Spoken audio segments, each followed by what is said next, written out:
So in this example, I want to compute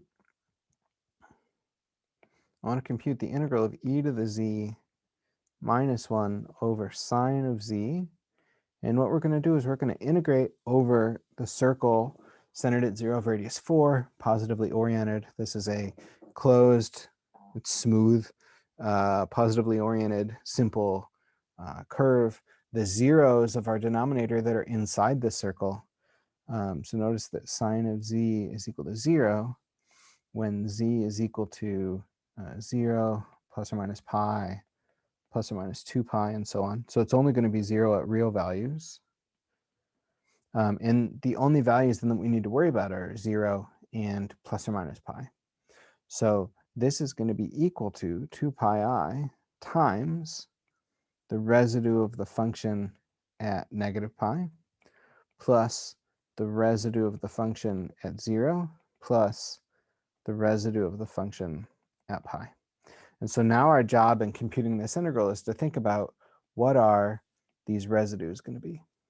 Okay, and I think the easiest one to handle is 0, and it's easy for two reasons. One is that it's legitimately easy, but also we've already done it. We did it in the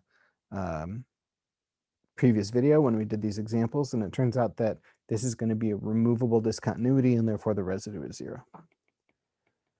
So there's not really too much to that. Okay, so that middle residue is 0 because this is a removable discontinuity at 0. Now, to find the residue at pi and negative pi, we have to do a little bit of a trick here. And it turns out that what we're going to use is that sine of z is equal to sine of pi minus z times negative 1. And so that's going to be a very useful thing for us because that's how we're going to get that pi minus z there. And so this is, did I say this right? So this is sine of z is going to be sine of z. So if you go pi radians, end up with, so this should be z minus pi.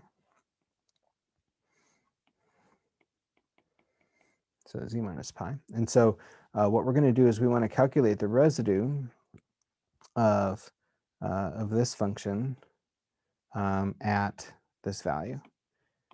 And I'm already working too hard. Let's just do it the way that I have kind of implied that you should do this, and this should work out. So what I want to do is I want to notice that at pi, you're going to have a pole of order 1.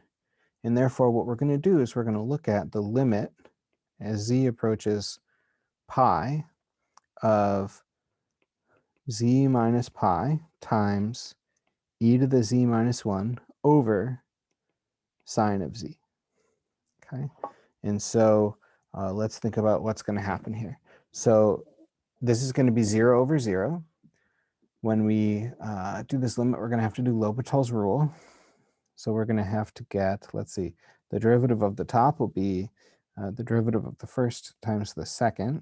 So that's e to the z minus 1, plus the derivative of the second times the first, all over the derivative of the denominator. And we can already stop because this is, let's see, so when z approaches pi, this term is gone. Cosine of pi is negative 1, and you end up with e to the pi minus 1 over negative 1. So that's 1 minus e to the pi. So that's the residue of f at pi.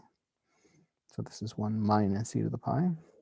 And then let's look at the residue of f at negative pi. And what we're going to have to do there is we're going to have to look at the limit. Again, this is a pole of order 1. We're going to have to look at the limit as z approaches negative pi of z plus pi e to the z minus 1 over sine of z. And let's see what's going to happen here. We're going to end up with the derivative of the first. So the derivative of the first will just be 1 times e to the z minus 1 plus the derivative of the second times the first all over the derivative of the denominator. And then when we let z go to negative pi, we're going to end up with e to the negative pi minus 1 over negative 1. And so that's going to be 1 minus e to the negative pi. And so let's see, that's 1 minus e to the negative pi. And so what's going to happen here is this integral is then going to be 2 pi I times the quantity 2 minus e to the pi minus e to the negative pi. Okay, which is kind of ugly, but that's it. That's our answer. Okay, and so that's the integral of e to the z minus 1 over sine of z, where we integrate over this circle that has the zeros 0 and plus or minus pi in the denominator.